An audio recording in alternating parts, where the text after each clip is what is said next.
The Copper Spur Diner had seen better decades. That was the honest truth. And everybody in Harlan Creek, Texas, population 4,000 and shrinking, knew it. The neon sign above the front door had lost the C in coppers sometime back in 2019, and nobody had bothered to fix it. The red vinyl booths were cracked and patched with electrical tape. The linoleum floor told the story of 30 years of boots, spurs, and hard weather tracked in from Highway 8. The ceiling fan over the counter wobbled on every rotation like it was perpetually reconsidering its life choices. But the coffee was strong, the pie was honest, and on cold nights, the place smelled like something close to home. Darlene Kowalski wiped down the counter for the third time in 20 minutes. Not because it was dirty, but because her hands needed something to do. Outside, the November wind pushed dead mesquite leaves across the parking lot in slow, indifferent circles. The thermometer nailed to the doorframe read 41 degrees. Inside, the heat came from a unit that groaned like an old man getting out of a chair every time it cycled on. It was 10:47 p.m. on a Thursday. The last customer, old Ray Pruitt, who came in every night for decaf and never tipped, had shuffled out 40 minutes ago. Darlene should have flipped the sign to close then. She hadn't. She wasn't sure why. Maybe she just didn't want to go home yet. Home was a 2-bedroom rental on Sycamore Street that felt 3 sizes too big for one person and 3 sizes too small for all the grief she'd packed into it over the last 8 months. She tucked a strand of dark auburn hair behind her ear and looked at herself in the mirror behind the coffee station. 38 years old. There were lines at the corners of her eyes that hadn't been there 2 years ago. Her green eyes, which her mother had always called her best feature, looked tired in a way that sleep didn't fix anymore. "Last call for nobody," she said quietly to her reflection, and poured herself half a cup of coffee she didn't need. The bell above the door jangled. Darlene turned, already reaching for the order pad by reflex, already opening her mouth to say, "We're just about to close," and then she stopped. The man who stepped through the door was tall, broad-shouldered, wearing a worn canvas jacket over a simple flannel shirt. He had a face that belonged on the side of a country road at dusk, weathered and calm and somehow ageless. The kind of face that had seen hard weather and hadn't complained about it. He was carrying a guitar case in his left hand, the kind of battered black case that had been on 1,000 stages and just as many back roads. He took off his hat, a classic cream-colored Stetson, when he came through the door, and he looked around the diner, the way a man looks at a place he recognizes from a dream. Darlene stared. She knew that face. She had known that face since she was 14 years old, sitting in the back seat of her father's Ford pickup on a summer drive to Abilene, listening to the radio. George Strait smiled, a quiet, unhurried smile, and said, "I know it's late. I just need a cup of coffee, if you've got one." Darlene's mouth moved for a second before sound came out. Yeah, we got coffee." She set down the rag. "Sit anywhere you like." He chose the stool at the far end of the counter, set the guitar case carefully against the wall, and folded his hands on the formica like a man with all the time in the world. He didn't look around for an audience. He didn't check his phone. He just sat there in the quiet of the near-empty diner, and somehow his presence made the wobbling ceiling fan seem less pathetic and the cracked vinyl less sad. Darlene poured the coffee. Her hands were steady, which surprised her. "Passing through?" she asked. "Heading to San Antonio," he said. Had to pull off. Needed a break from the drive. He wrapped both hands around the mug and nodded slightly at the warmth of it. "What's your name?" "Darlene." "George?" he said, as if she might not know. She almost laughed. "I know who you are, Mr. Strait." "George," he said again, gently. She nodded. "George." He drank his coffee slowly and looked out the window at the dark parking lot and the highway beyond. A truck went past, headlights sweeping through the glass and then gone. "You run this place alone?" he asked. "Tonight I do. My cook left at 9. Dishwasher's been gone since August." She leaned against the back counter. "It's usually just me closing up." He nodded at that, like it told him something. "How long has this place been here?" 31 years. My aunt opened it, left it to me 5 years ago when she moved to Tucson. Darlene looked around at the walls, at the old photographs and the mounted longhorn above the door and the handwritten specials board that still listed the Thursday blue plate, even though they hadn't had enough customers on Thursdays to justify a special in over a year. I've been trying to keep it going. Trying, he repeated, not unkindly. Trying, she confirmed. There was a silence that wasn't uncomfortable. Outside, the wind picked up and rattled the windows in their frames. The heat unit groaned on what happened next. Darlene would replay in her mind for years. She wouldn't be able to explain it fully, not in any way that sounded rational. She would just say, "He asked if I minded, and I said no, and then he played." George Strait set down his coffee mug, turned on the stool, and reached for the guitar case. He unlatched it with the ease of a man who had done it 10,000 times. The guitar inside was a beautiful thing, a vintage Martin, worn at the edges where hands had held it for decades. He settled it across his knee, adjusted the strap, and played a single chord to check the tuning. The sound filled the diner like something physical. "Any requests?" he said, and there was the faintest humor in his eyes. Darlene laughed. A real laugh. The first one in. She couldn't remember how long. "You're asking me? You're the only one here," she thought for a moment. Then she said the words, coming out before she could decide they were too personal. "The chair." He nodded like it was exactly the right answer, and he began to play. What Darlene did not know, what she had no reason to know, was that she was not, in fact, the only one there. In the corner booth nearest the window, half hidden behind the menu stand and a large cup of chamomile tea that had gone cold an hour ago, sat a woman who had come in just before Ray Pruitt left. She had asked for tea, pulled her shawl around her shoulders, and settled into the corner with the practiced invisibility of someone who had spent decades learning how to be in public without being seen. She had silver blonde hair that fell past her shoulders. She wore rings on most of her fingers and a shawl of layered ivory and gray that moved when she shifted, like something caught in a private wind. Her eyes, when she looked up from the small leather notebook she'd been writing in, were sharp and far away, but at the same time the eyes of a person who was always half inside a song. Her name was Stevie Nicks. She had been driving from Amarillo, where she'd visited an old friend, heading back toward Austin and eventually Los Angeles. She had stopped in Harlan Creek because she was tired, and because the diner's light looked warm from the highway, and because sometimes a woman just needed to sit somewhere that wasn't moving. She had not noticed George Strait come in. She had been too deep in her notebook. But she heard the first chord. She looked up, and she stayed very, very still. George played the chair the way it was meant to be played. Unhurried, conversational, like a story being told to one person in a quiet room. His voice, that voice that had been the same for 40 years, as reliable and true as anything in American music, moved through the diner and settled into the walls. Darlene stood behind the counter with her arms folded and her coffee going cold and her eyes bright in a way she couldn't control. The song was about a chance meeting, about two strangers, and an excuse to start a conversation, and she knew every word of it because her father had played it on every long drive of her childhood. She associated it with summer in motion and the feeling that life was a long road with good things ahead. She hadn't felt that way in a long time. When the last chord faded, the silence that followed was full rather than empty. "Thank you," Darlene said. Her voice came out quieter than she intended. "Thank you for the coffee," he said. He played 2 more songs after that, Carried Away, and then a slow, quiet version of You Look So Good in Love that he half sang like he was remembering it rather than performing it. Darlene didn't move. She was afraid that if she moved, she would break whatever spell had settled over the Copper Spur Diner on this cold Thursday night in November. In the corner booth, Stevie Nicks had stopped writing entirely. Her pen rested on the open page of her notebook.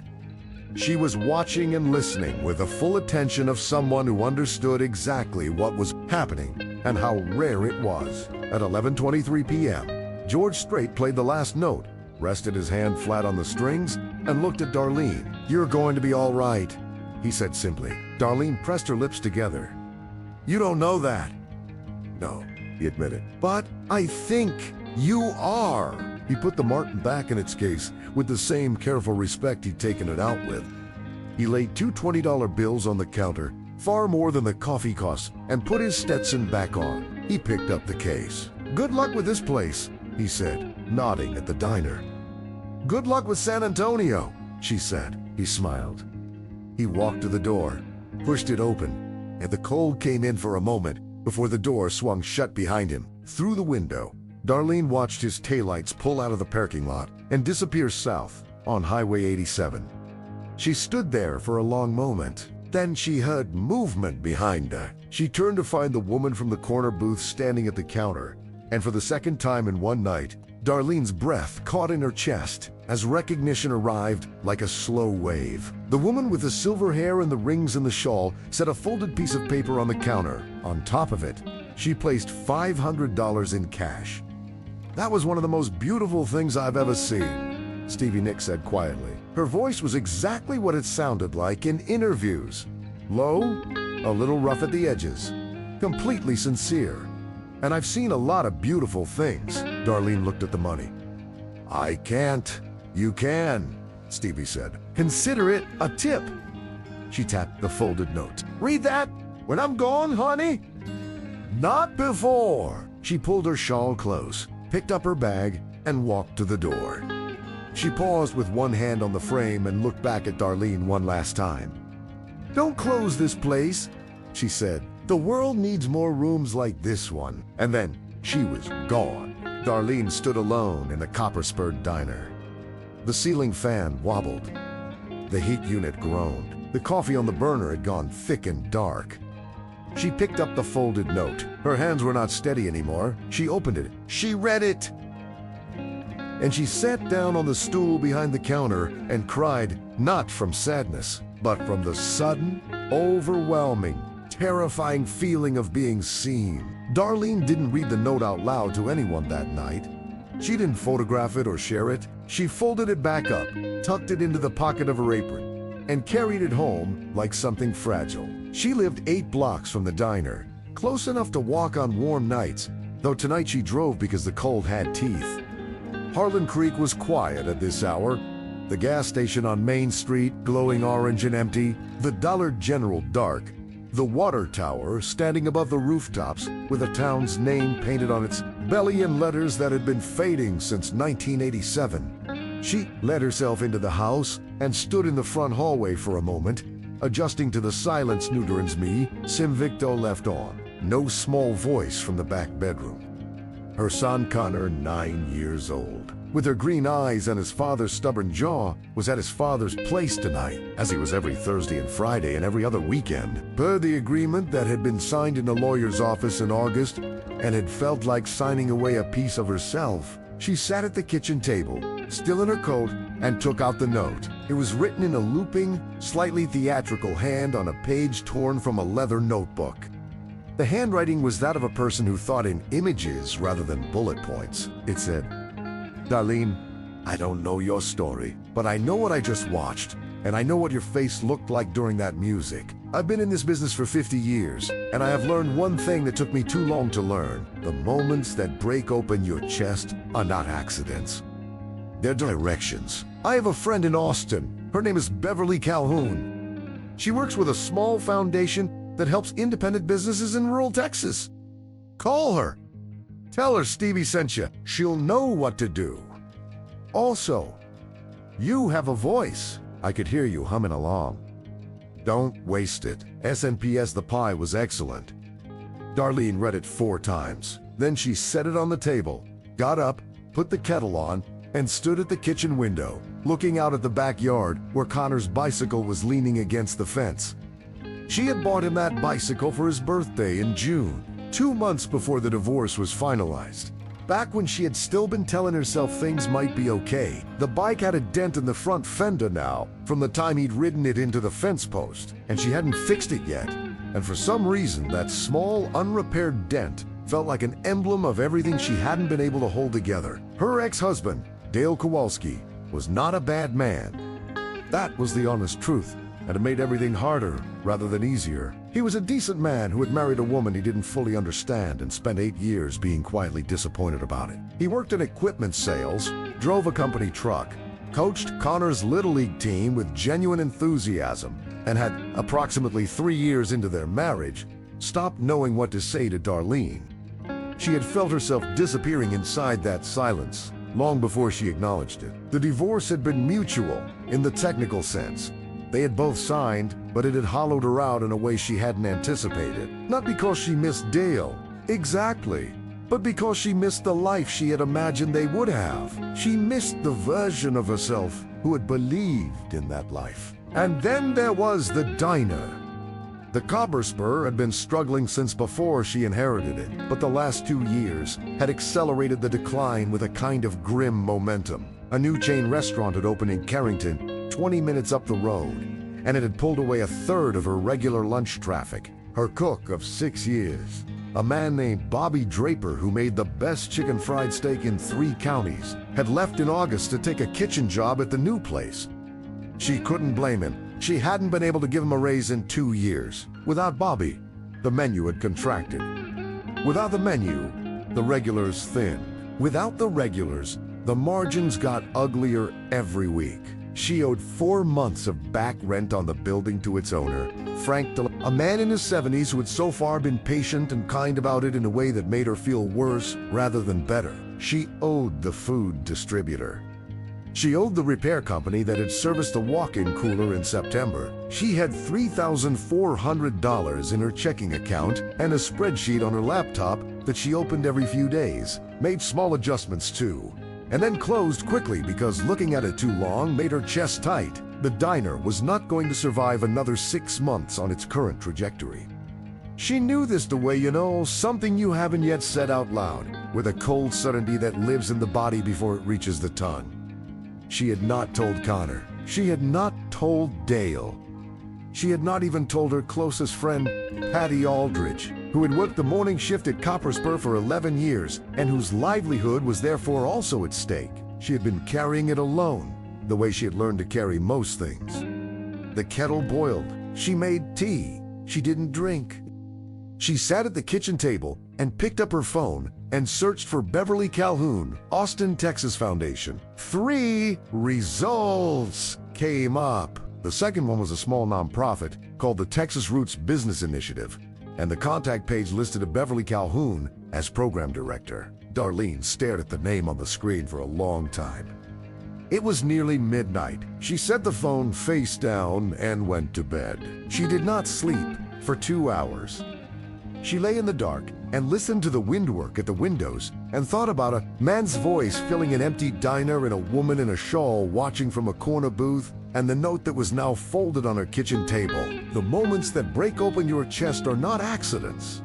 They're directions. She didn't know if she believed that she wanted to, that wanting felt important in a way she couldn't fully articulate.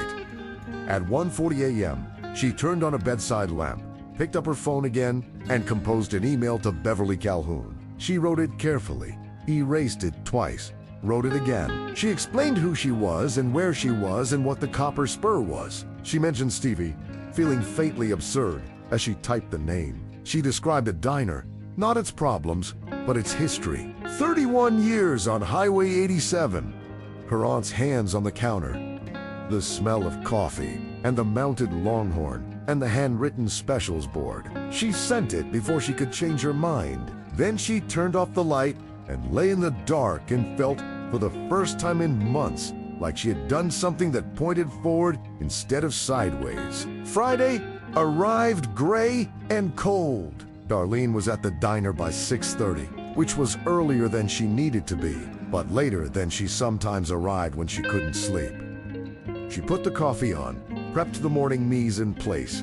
She did most of the cooking herself now, a limited menu of things she could manage alone until the lunch rush, when a part-time high school kid named Trevor Gage came in to help. Patty Aldridge arrived at 7 o'clock in her good boots and her diner apron already tied, carrying a paper bag with 2 kolaches from the gas station bakery.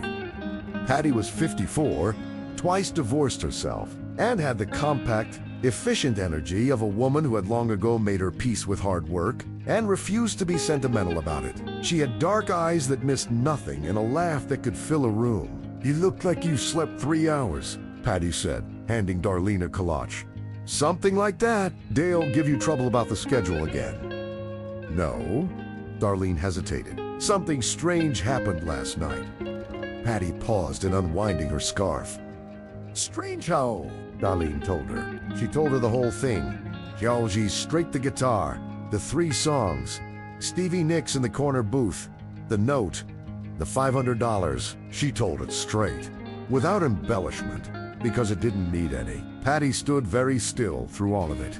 When Darlene finished, Patty said, "George Strait, Georgie Strait, played guitar in a diner for about 40 minutes.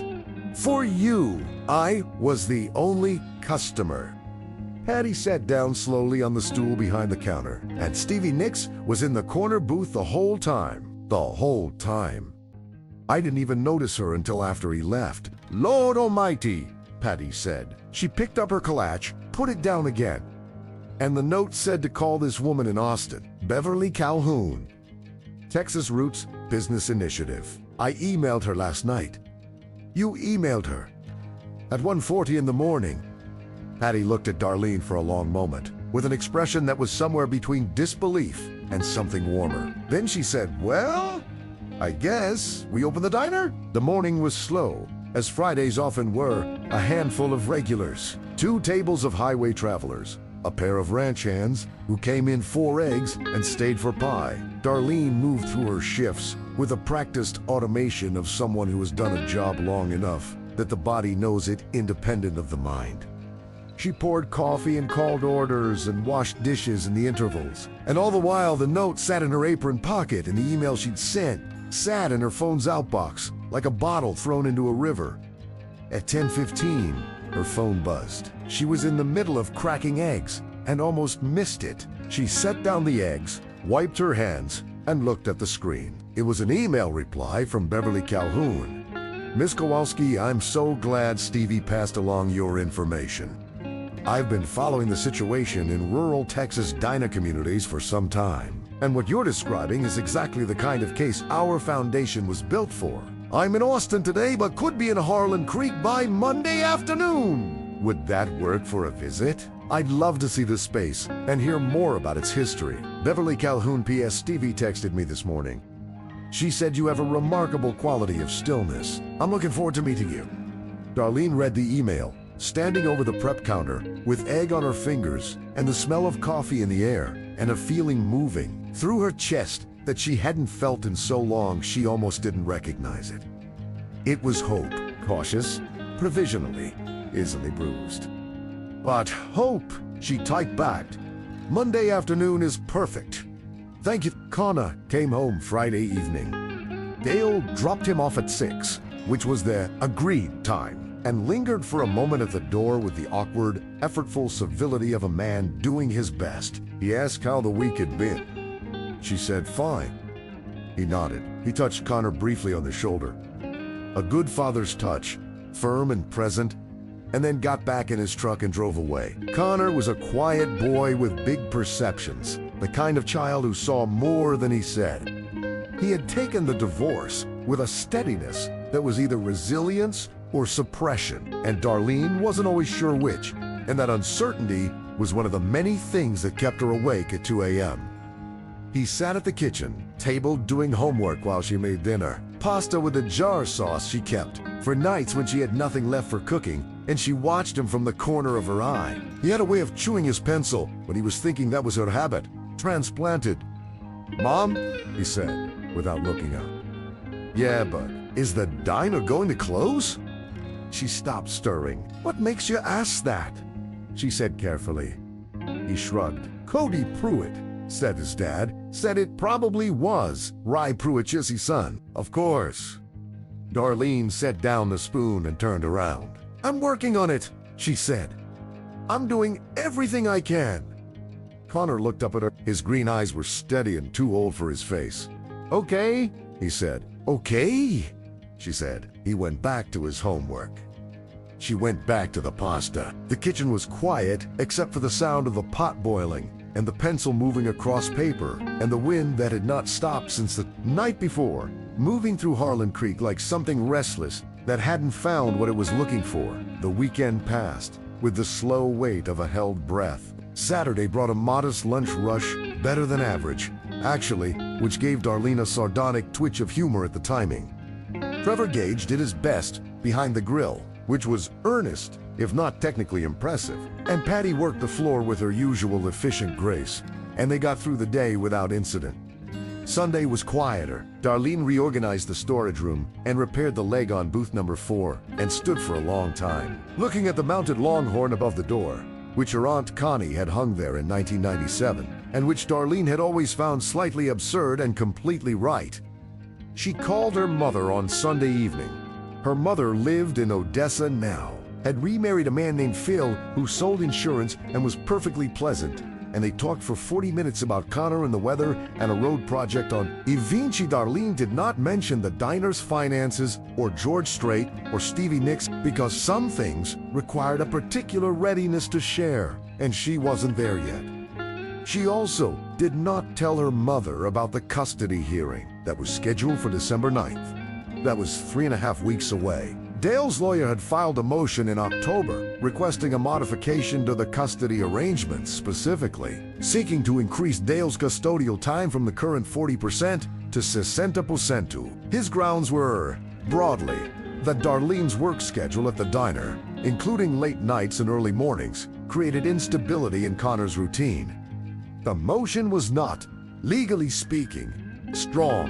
Her own lawyer, a methodical woman named Carol Hensley in San Angelo, had told her as much, but it was not impossible either. Judges in family court had wide discretion, and Dale's lawyer was known for being persuasive. And the fact that the diner was struggling financially was a thread that could be pulled in ways Darlene didn't fully want to think about. She needed the diner to be viable.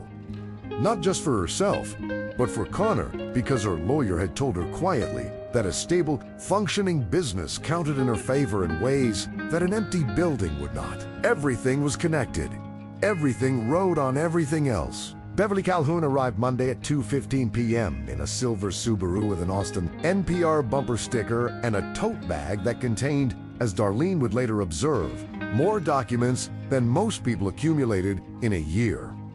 She was in her mid-50s, trim and purposeful. With close-cropped natural gray hair and reading glasses pushed up on her forehead, she wore good boots and a blazer over a flannel shirt, which was exactly the right outfit for walking into the Copper Spur Diner, and which made Darlene suspect she had visited a lot of places like this one. She shook Darlene's hand with both of hers and looked around the diner the way people look at places they're trying to understand rather than judge. "Tell me about this place," Beverly said. So Darlene did. She told her about Connie Kowalski, her father's sister, who had come to Harlan Creek in 1993 following a man who didn't stay but fallen in love with a piece of land beside Highway 87 that she'd converted into a diner using her savings and 3 months of her own labor. How the Copper Spur had been the kind of place where ranch hands stopped before dawn and highway travelers stopped at all hours, and local families came on Sunday afternoons, and kids from the high school came after football games. How Connie had known her regulars by their coffee orders and their troubles both. How the diner had been a kind of civic tissue, a place where the town gathered and saw itself and confirmed that it was still there. Beverly listened with the focused patience of someone who was hearing the story and the story, beneath the story at the same time. "And what happened?" Beverly said. "The world changed," Darlene said simply. "Highway traffic patterns changed when they rerouted some of the trucking. The town lost 200 people in 5 years. The new restaurant in Carrington took the people who used to drive here for lunch." She paused, and my cook left. That was the thing I couldn't recover from, operationally. Bobby Draper was half the reason people came. Could you rehire him? Not at what the new place is paying him. I can't compete on salary right now. Beverly nodded. She opened her tote bag and produced a yellow legal pad and a pen. "Okay, let me tell you what we do, and then let me see your numbers." The Texas Roots Business Initiative was, Beverly explained, a small foundation funded by a combination of private donors and a state cultural preservation grant. It focused specifically on independent businesses in rural Texas communities, diners, hardware stores, feed shops, small hotels that had been operating for more than 20 years and had demonstrable cultural significance to their communities. It provided a combination of low-interest loans, operational grants, and what Beverly called structural support, meaning help with things like menu development, marketing, supplier renegotiation, and what she called the story problem. The story problem? Darlene said. Every struggling independent business has it, Beverly said. The community has forgotten why it loves the place, or they never got around to articulating it. People don't fight for things they haven't named. She looked at Darlene steadily. Part of what we do is help a place tell its own story in a way that reconnects it with the community. That creates foot traffic. Yes, but more importantly, it creates investment, emotional investment. People don't let places close that they feel are theirs. Darlene thought about Connor asking if the diner was going to close, about Ray Pruitt's son telling Connor it probably would. How did Stevie know about your foundation? She asked. Beverly smiled. Stevie has been a donor since 2019. She grew up partly in Texas. Her father was stationed and she has strong feelings about rural communities and what gets lost when they lose their gathering places. She paused. She's not involved in the operational side, but when she calls and says she found something worth saving, I listen. She called you about the diner. She called me Saturday morning. Said she'd stumbled into something real and I should get there quickly. Beverly's expression was warm and precise. Her words were, Beverly is a woman in Harlan Creek who's holding something together with both hands and she could use some help holding it. Darlene looked out the window at the parking lot. She thought about a woman in a shawl, sitting alone in a corner booth, watching and listening. She had been paying attention. Beverly spent 3 hours at the Copper Spur. She went through Darlene's books, gently but thoroughly. The way a doctor examines a patient with focused neutrality. She looked at the kitchen, the storage room, the equipment. She sat in every booth and assessed the sight lines and the lighting. She read the menu 3 times and asked questions about which items moved and which didn't, and what the prep complexity was on each. She talked to Patty, who gave her a candid and characteristically unvarnished account of the diner's decline that was, in Darlene's opinion, both accurate and slightly terrifying to hear out loud. She talked to Trevor Gage, who was 16 in earnest, and told Beverly that the diner was the best place he'd ever worked, which was probably true, even if his frame of reference was limited.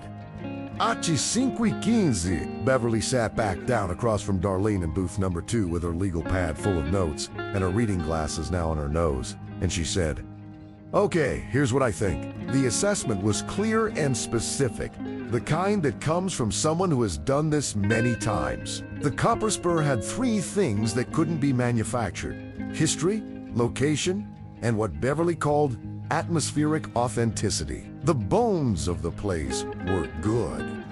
The problems were operational and financial, not fundamental. The foundation could offer a bridge loan of $35,000 at 2% interest over 5 years, structured to cover back rent, outstanding debts, and a working capital buffer. In addition, there was a cultural heritage small business grant, $12,000, no repayment required, that Darlene appeared to qualify for, contingent on a formal application and a site assessment. On the operational side, Beverly had already been making calls while she sat in the booths. She had, with Darlene's permission, contacted 2 food suppliers about renegotiated rates for small rural accounts. She had the name of a chef instructor at a culinary school in San Angelo who placed students in apprentice kitchen positions, which meant potentially skilled part-time help at reduced cost. And then there was the story. I want to throw a community event, Beverly said. Here, in this diner, in the next 2 to 3 weeks, if we can manage it, something that gives Harlan Creek a reason to come through this door and remember what this place is. She looked at her notes. I'd like to call it something simple, a community dinner. Invite local families, local businesses. Get the mayor and the school principal here. Make it an occasion. I don't have the capacity to cook for a large event. We'll bring in help. That's part of what the foundation does. Beverly tapped her pen on the legal pad. I also want to talk to you about something else. Something Stevie mentioned. Darlene waited. She said you were humming. While he played, Darlene felt color come into her face. I do that. I don't always notice. She said it was good. Beverly's voice was matter-of-fact. She mentioned that specifically. I'm not sure exactly what she had in mind, but Stevie doesn't mention things like that without a reason. She studied Darlene. Have you ever sung publicly? In high school choir? Nothing since. Would you consider it? I'm a diner owner. You're a person, Beverly said, who apparently has a voice. In my experience, when Stevie Nicks tells you that you have a voice, you don't file that away and forget about it. Darlene looked at the table. The formica was worn in an ovale in the center, worn by decades of elbows and cups and hands. Her aunt's hands had worn it. Her own hands had worn it further. Let me think about it, she said. Beverly nodded. That's enough for now. She told Dale on Tuesday. Not everything, not Beverly, not the foundation, not the late-night concert in an empty diner, but she called them and asked if they could talk. And they met at the park on Elm Street, where Connor used to play on the swings, and they sat on a bench in the cold. And she told him she was working with a foundation in Austin to stabilize the diner's finances. Dali lisan, dali lisan. He had the expression he always had when she told him something he hadn't expected.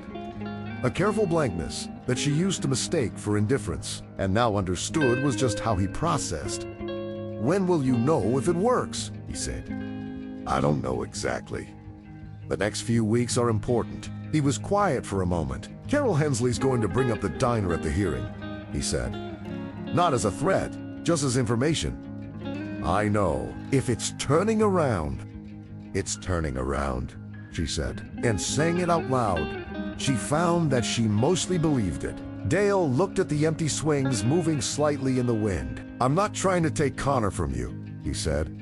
I want you to know that. I know, she said again. She did know it. It didn't make the hearing any less frightening. I just want him to have stability. So do I, so do I. They sat there for a little while in the November cold. Two people who had built a life together and then carefully disassembled it. Sitting on a park bench beside the empty swings, both of them trying to want the right things. The next 2 weeks were the hardest kind of hard. The kind where things are simultaneously getting better and feeling worse. Because progress requires you to look clearly at how far back you started. Beverly moved with a methodical efficiency that was bracing and occasionally overwhelming. The loan paperwork arrived digitally on Wednesday and took 2 evenings to work through with Carol Hensley, who also served as Darlene's business attorney when needed. The Cultural Heritage Grant application required a written history of the Copper Spur, which Darlene worked on at night after Connor went to bed. Sitting at the kitchen table with an old photo album her aunt had left her and a cup of tea that went cold at her elbow. Writing the history was harder than she'd expected. She hadn't understood until she tried to put it into words how much of herself was woven into the story of the place. Her first summer working there at 16, washing dishes. The September afternoon when she was 22 and her father had a heart attack on the road between Harlan Creek and Midland, and she had sat in booth number 4 with her mother and waited for news. And Connie had brought them coffee and pie and sat with them and held her mother's hand. The day Connie called her from Tucson and said, Darlene, I need to know the diner is going to someone who loves it. She had said yes, without hesitating. She had not, at that moment, understood what it would cost. She wrote it all down. She wrote about the ranch hands, and the truckers, and the old men who came every morning, and the high school kids who came every night, and the way the diner smelled in the early mornings, when the coffee was new, and the day was still forming, and anything seemed possible in the slant of the first light through the east windows. Beverly read the draft and called her at 9 p.m. This is good, Beverly said. This is very good. Don't change very much. It feels personal. Darlene said. It should. That's the point. A pause. Darlene, I've been doing this work for 11 years. The businesses that survive are always the ones where there's a person inside them, not just an operator. This document has a person in it. The culinary school instructor, a man named Professor Dennis Whitfield from San Angelo, called on Thursday and said he had a student, a 20-year-old named Kyle Brewer, serious and skilled, who was available for a paid apprentice placement 3 days a week. He came in for a trial on Friday and made the chicken fried steak and the beef stew and a jalapeno cornbread that made Patty close her eyes when she tasted it. Where has this child been? Patty said. San Angelo, Kyle said earnestly. Well, welcome to Harlan Creek, Patty said. You start Monday. Darlene stood in the kitchen doorway and watched Kyle move and felt something she could only describe as infrastructure. The sensation of a thing being built under you while you stood on it. She did not allow herself to feel relieved. Not yet. The hearing was in 12 days, and the grant wasn't confirmed. And the loan wasn't dispersed, and the community dinner, Beverly, was. Planning wasn't until the following Saturday, and everything was still provisional, still balanced. But it was better. It was measurably, demonstrably better. And yet, the call came from Carol Hensley on Friday afternoon, when Darlene was prepping for the dinner shift. Darlene, Carol said, and her voice had the particular quiet of a lawyer who has something to say that she has considered carefully. Dale's attorney filed an addendum to the motion this morning. Darlene set down the knife she was holding. What kind of They've added a financial stability argument. More specific than the original motion they've obtained. I'm not sure how some basic information about the diner's outstanding debts. They're arguing that the financial precariousness of the business represents a material instability in Connor's home environment. A pause. It's still not a strong argument, but it gives Judge Calloway something concrete to consider. How did they get that information? I don't know. Could be public record, could be someone talking. It doesn't ultimately matter. Carol's voice was steady. What matters is what we bring to December 9th. If you can show demonstrable steps toward financial resolution, the loan they grant. The new hire that significantly diffuses this argument. We need documentation. We need Beverly Calhoun's foundation on paper. Formally, I'll call Beverly today. Good.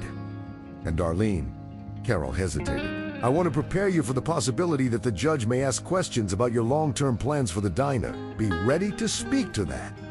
Confidently and specifically. After she hung up, Darlene stood in the kitchen for a full 3 minutes without moving. She thought about Dale, sitting on the bench at Elm Street. I'm not trying to take Connor from you. She believed that. She believed in the best version of his intention. But intentions had lawyers, and lawyers had strategies, and strategies had their own logic that ran ahead of what the people involved originally wanted. She thought about Connor's face at the kitchen table. Is the diner going to close? His green eyes, steady and too old. She thought about George Strait's voice, moving through the empty diner, filling the room the way water fills a vessel, finding every corner. You're going to be all right. She picked up the knife and went back to work. That evening, after close, Darlene sat alone in booth number 4, the same booth where she had sat with her mother waiting for news of her father years ago, and she opened a note from Stevie Nicks on her phone, where she had photographed it. The moments that break open your chest are not accidents. They're directions. She thought about the part of the note she hadn't acted on. You have a voice. Don't waste it. Beverly had asked about it. Had asked if she'd consider singing publicly.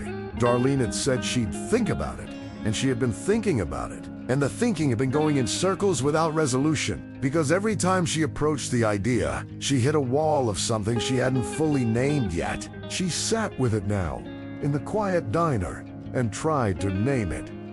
It wasn't stage fright, exactly, or not only that, it was something older. It was the fear of being seen, really seen, not as a diner owner or a mother or a divorcing woman or a person managing a financial crisis, but as herself, plain and unprotected, standing in a room full of people and making a sound. She had been invisible for so long. Not by others' intention, but by her own, a long, gradual retreat into function and competency, and the daily doing of necessary things, all of which were real and important, but none of which required her to be visible in the way that a voice, by its very nature, requires. She thought about the look on Stevie Nicks' face when she had stood at the counter. That was one of the most beautiful things I've ever seen. She had said it about watching Darlene, about watching the expression on Darlene's face during the music. She had been seen without knowing it. The visibility had been there, whether she chose it or not. She took a breath. She opened her mouth and, very quietly, alone in the empty diner, she sang the first verse of The Chair to the cracked vinyl booths and the wobbling ceiling fan and the mounted Longhorn and the worn Formica and the 31 years of lives that had moved through this room. Her voice was a mid-range alto, warm and slightly rough at the edges, the kind of voice that improves with use, the kind that has a natural ache in it that some people are born with and can't be learned. She stopped after the first verse. The silence afterward felt different from the silence before. She sat there for a while longer. Then she called Beverly. "Tell me what you had in mind," she said. "About the singing." Beverly's plan, which she laid out with characteristic clarity, was this. The community dinner, scheduled for Saturday, November 28th, would end with a short musical component, not a performance. Beverly was careful to say, a moment, a single song. Darlene, if she chose, would sing something that felt true to the place. The goal was not entertainment. The goal was connection, a reminder for everyone in the room of what kind of place the Copper Spur was and what it meant to have it in the town. "People remember moments," Beverly said, "not bullet points about a business's history. Moments." "What if it's terrible?" Darlene said. "It won't be." "You haven't heard me." "Stevie has," Beverly said, simply, "and Stevie has forgotten more about voices than I'll ever know. She practiced." This was something she hadn't expected to say about herself, that she was practicing singing. But there it was. She practiced every morning before Connor woke up, standing in the kitchen in her socks, going through the song quietly, finding where her voice wanted to go and where it didn't, adjusting. She was rusty in the way of a thing that has been put away too long, and then less rusty, and then something that might on a Jude day be called capable. Connor heard her one morning, a Thursday, and stopped in the kitchen doorway with his cereal bowl in his hands and looked at her with an expression she couldn't fully read. "What are you doing?" he said. "Practicing," she said. "For what?" "The dinner at the diner. The event. I'm going to sing something." He considered this. "Are you good?" "I don't know," she said honestly. "I think I might be okay." He nodded, processing. "Can I come to the event?" "It's on Saturday." "You're with your dad Saturday." His face shifted slightly. "Could he bring me?" "Just for the event." She looked at her son, his green eyes, at his earnest face, at his question, which was not just about an event, and they both knew it. "I'll ask him," she said. She asked Dale on Thursday afternoon. She called him directly. No lawyers, no intermediaries. The way they had used to talk before everything required mediation. "There's an event at the diner Saturday night," she said. "A community dinner. It would mean a lot to me if Connor could be there," he asked. Dale was quiet for a moment. "What time?" 6 to 9. "I could bring him at 6 and pick him up at 9, he said. "That work?" "That works. Thank you, Dale." Another pause. "Is it going well?" "The thing you're working on?" "Yes," she said. "It's going well." December 3rd, the community dinner. Darlene would remember the evening in sections, in specific sensory moments rather than a continuous reel. because there was too much of it and she was too present inside it to absorb it as a whole. She would remember the smell of the diner at 5:30 p.m. Before anyone arrived, Kyle's beef stew on the stove, the cornbread in the oven, the coffee freshly brewed, the whole place filled with the compound scent of food and warmth and readiness. She would remember the moment Patty Aldridge hung a hand-lettered sign above the door, replacing the broken neon that read, "Copper Spur Diner since 1993.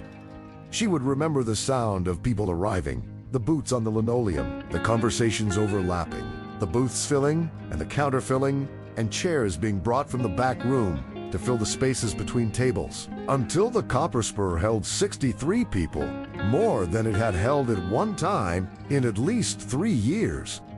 She would remember Frank Delacroix, the landlord, sitting in booth number 1 with his wife and leaning across the table to say something to Beverly Calhoun with an expression that was open and interested and not at all like the expression of a man thinking about an eviction. She would remember Connor arriving at 6:15 with Dale, pushing through the door and looking around at the full, bright, loud diner with wide eyes, and then finding her behind the counter and waving. She waved back. At 8:30 p.m., Beverly called the room to quiet and said a few words about the Texas Roots Business Initiative and the grant and the Foundation's investment in Harlan Creek and the Copper Spur. She spoke for 5 minutes, clearly and warmly, and when she finished there was real applause, not polite applause, but the kind that comes from recognition. Then, she said the owner of this diner wants to say something.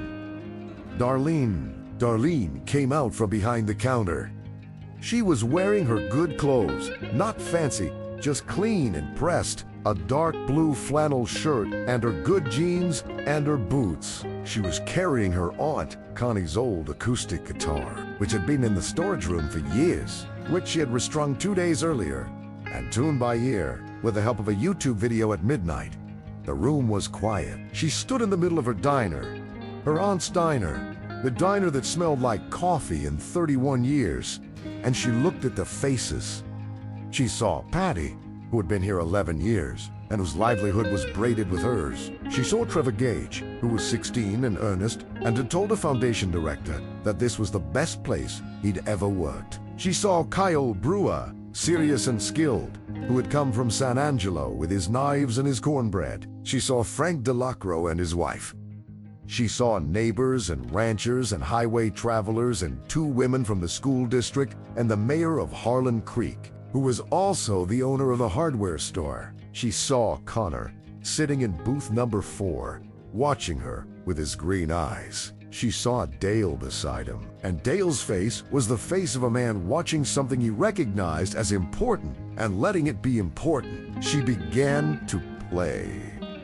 She had chosen a different song than the chair. She had chosen something her father used to sing on long drives, a song she associated with motion and hope and the long road, and she played it the way she had learned to play it, imperfectly, from the hands up with the ache that was built in. Her voice, when it came, was rough on the first line and then found itself. It was not a perfect performance.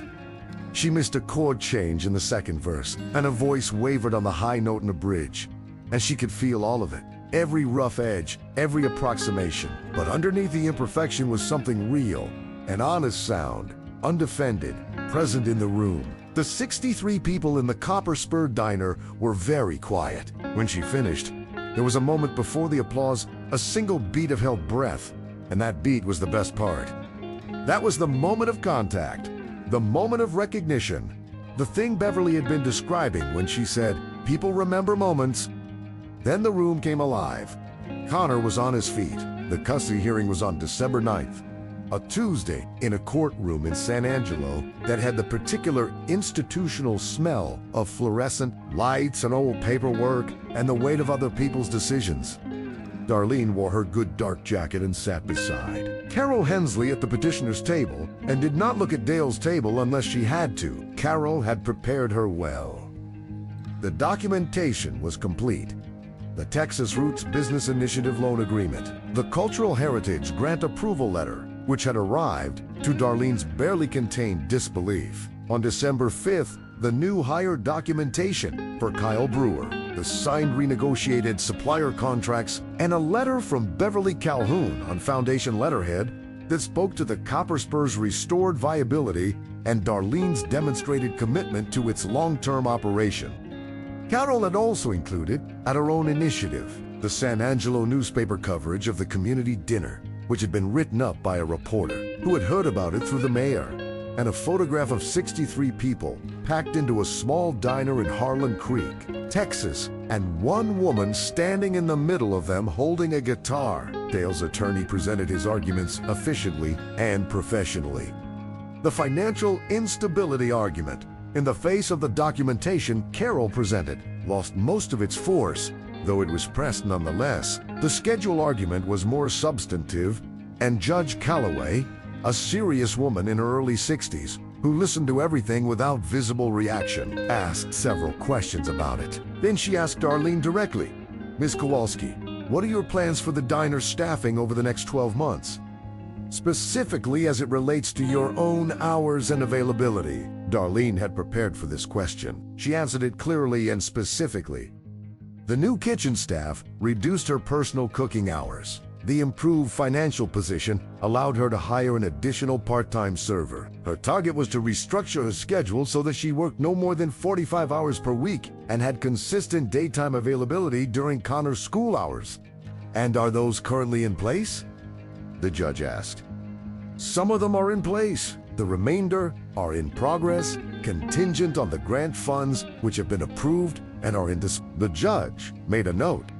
Carol argued, calmly and precisely, that the original custody arrangement had been established during a period of acute financial stress that no longer reflected the situation, and that modifying it on the basis of conditions that were actively being resolved would penalize a parent for successfully addressing a temporary hardship. The judge listened to closing arguments and said she would render a decision within 5 business days. Darlene drove home from San Angelo on the 2-lane highway through the flat brown country of West Texas. The sky enormous and pale above the mesquite, and the ranch fences, and the distant silver line of a grain elevator. She had the radio on a country station out of San Angelo, and she did not think about the hearing or the decision or the 5 days. She let the road do its work on her. A George Strait song came on. She laughed, really laughed, alone in the car, the laugh bouncing off the dashboard in the windows. She turned it up. The decision arrived on December 14th. Judge Calloway denied Dale's motion. The original custody arrangement stood. Carol called with the news in the mid-morning, between the breakfast rush and the lunch prep, and Darlene took the call in the storage room with the door closed, standing between the industrial shelving and the extra case of coffee filters. And when Carol finished speaking, she said, "Thank you," very quietly, and then stood there alone for a while. She thought about Connor. She thought about his bicycle with the dented fender, which she had not yet repaired. She thought about his green eyes, watching her in the diner, on his feet, applauding. She thought about a cold night in November, and a man coming through a door with a guitar, and the sound of 3 songs in an empty room. She went back out to the diner. The weeks that followed had the quality of something settling, not the dramatic settling of resolution, but the quieter settling of a structure finding its equilibrium after being pushed.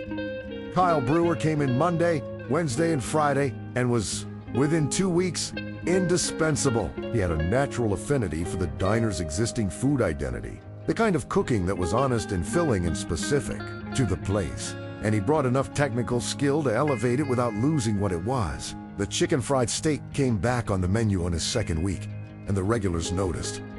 Patty noticed Kyle noticing the regulars, to the way he would ask Trevor who ordered what, the way he began to remember that Ray Pruitt took his eggs without pepper, and that the 2 ranch hands from the delicate spread always wanted extra biscuits. This was not, strictly speaking, a cook's job.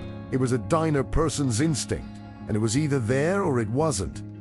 Kyle Brewer had it. "He's going to be fine," Patty told Darlene one morning, watching Kyle move in the kitchen.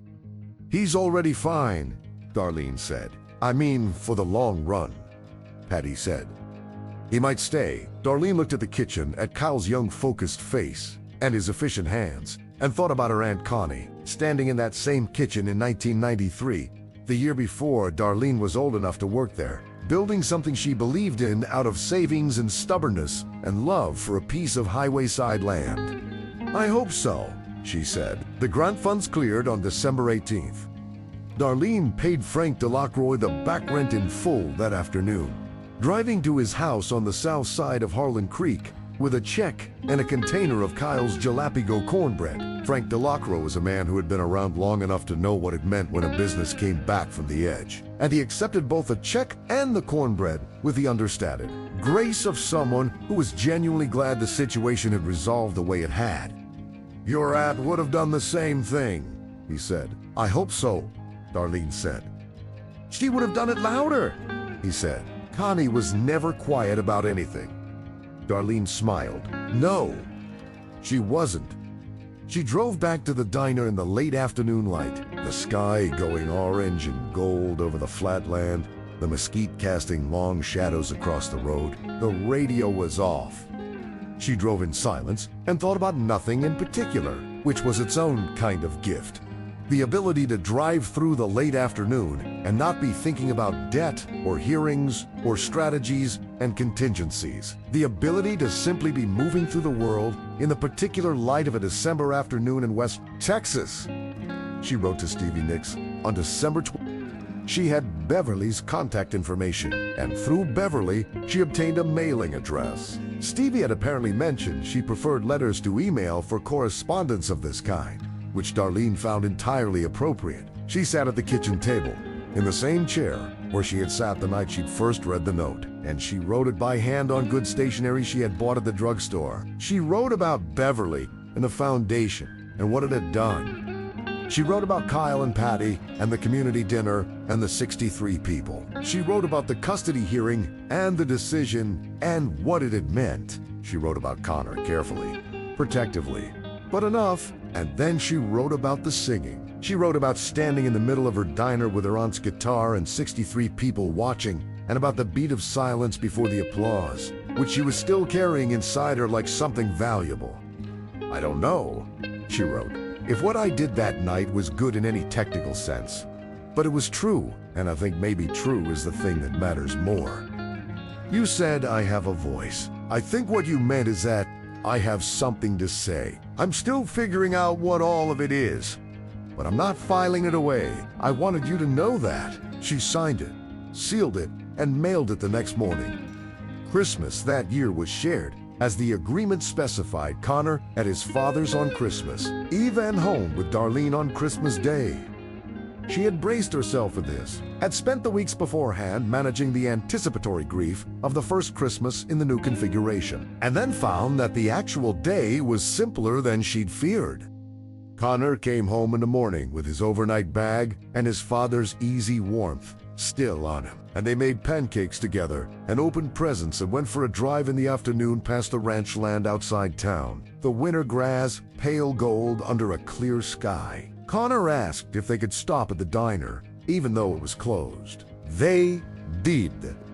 She unlocked the back door and they went in, and she put a pot of coffee on out of habit, and Connor sat at the counter, on the high stool he had always favored, and looked around at the place with the particular proprietary attention of a child who considers a place theirs. "It looks better," he said. She looked around at the new lighting Beverly had suggested, warm rather than fluorescent. Each of the booths, which she had reupholstered herself over 2 weekends in November with the help of a YouTube tutorial and a staple gun, and the specials board, which had been updated and made permanent with a proper chalkboard. Payne had the photographs on the walls, which she had reorganized to tell the diner's history more legibly, with Connie's original opening photograph now framed and centered above the register. "It does look better," she agreed. "Are people coming back?" "More than before. Not as many as I want yet, but it's moving in the right direction." Connor nodded, accepting this the way he accepted most things she told him, taking it seriously, not requiring it to be more certain than it was. "Mom," he said. "Yeah, at the dinner. When you sang," he looked at the counter, picking at a small crack in the formiga. "I didn't know you could do that." "I didn't either," she said. Not really. You should do it more. She looked at her son, 9 years old, green eyes, earnest and steady in hers. Yeah, she said, I think so too. January moved through Harlan Creek with the flat persistence of winter on the plains, cold, pale, undramatic, necessary. The diner settled into its new rhythm. Kyle was there 3 days. Darlene was there every day, but took Sunday evenings off for the first time in 2 years. And the traffic through the door was incrementally, consistently, encouragingly better than the year before. Beverly called every 2 weeks to check in, brief and substantive. She had already identified 2 other businesses in the region for foundation support and had passed along Darlene's grant application as a model for the process, which Darlene found both flattering and clarifying. It meant the thing she had built was legible, was recognizable as something worth replicating. Patty Aldridge got a raise for the first time in 3 years. It was modest. She accepted it without drama and told Darlene she was going to spend it on new boots, which she did. And she wore the boots the very next day with a satisfaction that was good to see. Trevor Gage told Darlene in January that he was thinking about culinary school. She told him to call Dennis Whitfield at San Angelo. He did. The conversation apparently went well. In February, Darlene began to sing regularly. This had not been a planned development. It began, as most real things begin, by accident and incrementally. She had started practicing again in the mornings, partly to settle herself, and partly because the sound of it in the kitchen, in the early hours, had begun to feel like a habit she didn't want to give up, like the coffee or the pre-dawn quiet. Then, one Tuesday night in late January, she was closing alone and the radio was on low, and a song came on she knew, and she sang along, fully, not quietly, to the empty diner and the stacked chairs and the low light. It felt like something being exercised that had been still too long. She mentioned it to Beverly on the next call offhandedly. The way you mention something you haven't quite decided to claim, Beverly said. Have you thought about open mic nights? There are several in San Angelo. A few in Abilene. I'm not. I don't think I'm at that level. You don't have to be at a level, Beverly said. You just have to be willing to be in the room. She thought about that for several days. In the second week of February, she drove to San Angelo on a Thursday night, sat in a bar she'd never been to before with a guitar she'd borrowed from a musician friend of Patty's, and put her name on a list. She waited 2 hours. She played one song. She drove home on the dark 2-lane highway at midnight with the radio off and the window down despite the cold. The February air coming in sharp and clean. She was not the best person who had played that night. She was not the worst. She was honest and present. And when she was done, a woman at the back table, a stranger, a woman she had never seen and would never see again, caught her eye and nodded once, with a slow private nod of recognition. That was enough. That was more than enough. Stevie Nicks wrote back in March. The letter arrived on a Wednesday, tucked between a produce distributor invoice and a water bill, in an envelope with a California postmark and no return address. The handwriting on the outside was the same looping theatrical script from the note in November. Darlene opened it in the back office, sitting in the chair beside the old metal desk her aunt had used, and read it. It was 2 pages, handwritten. The kind of letter that comes from someone who has had a lifetime of putting thoughts into words and knows how to mean what she writes. Stevie wrote about her own early years, not the famous ones, but the earlier, harder ones. The years before anyone knew her name. When she was waiting tables and cleaning houses and carrying her songs around like a private conviction, she had no guarantee was justified. She wrote about what it felt like to keep going when the evidence was ambiguous. When you couldn't yet prove that you were right to believe in yourself, and you had to believe anyway, she wrote. The night I sat in your diner, I was tired in a way I hadn't been in years. Not physically, I mean the other kind. The kind that comes from doing something for a long time and wondering if the doing of it still means what it used to. I needed a quiet place to sit, and I found one. And what I watched in that room? A man playing for one person because the moment called for it, and one woman receiving it like it was the most important thing in the world, which maybe it was reminded me why any of it matters, so I think I needed that night too. I think maybe we all needed it. Near the end, she had written, "Keep singing, Darlene, not because you owe anyone anything, because it's yours, and it's real, and the world is full of people who have put away the real thing because they got busy, and every person who doesn't is a small correction in the right direction." Darlene read the letter twice. She folded it carefully and put it in the same place she kept the original note, in the inside pocket of her good jacket, the dark blue flannel one she had worn to the community dinner. She went back out to the diner. The morning light came through the east windows at its particular angle, the one she had been looking at since she was 16 years old, the one that made the formica glow faintly gold and turned the worn linoleum into something that looked, in the right light, like it belonged exactly where it was. Kyle was in the kitchen, moving with his quiet efficiency, the smell of coffee and biscuits already in the air. Patty was tying on her apron. Through the window, she could see a car pulling into the parking lot. Early customers, strangers, highway travelers, two people who had pulled off Highway 87 for coffee and would sit in a booth and talk and leave and drive on, and would not know that the place they'd stopped in had been very nearly gone 4 months ago, and had been pulled back by a note left on a counter and a voice that had found itself in an empty room, and 63 people who had packed into a diner to say, "This is ours, and we are keeping it." She flipped the sign from closed to open. The bell above the door jangled as the first customers came through. "Welcome to the Copper Spur," Darlene said. "Sit anywhere you like." The neon sign above the door was repaired in April. All 4 letters. See, the electrician who fixed it was a man named Gene Aldridge, Patty's nephew, recently back from Dallas, who turned out to be handy and who became, over the course of that spring, a reliable presence at the diner in ways that were both professional and personal, though that story belonged to Patty and was hers to tell. The Copper Spur Diner is still open. The coffee is still strong. The pie is still honest. On warm nights, when the east windows are cracked and the radio is on low, you can sometimes hear Darlene humming in the kitchen, a sound that carries through the diner and into the parking lot and out to the highway, where it dissolves into the West Texas dark. It doesn't go far, but it goes.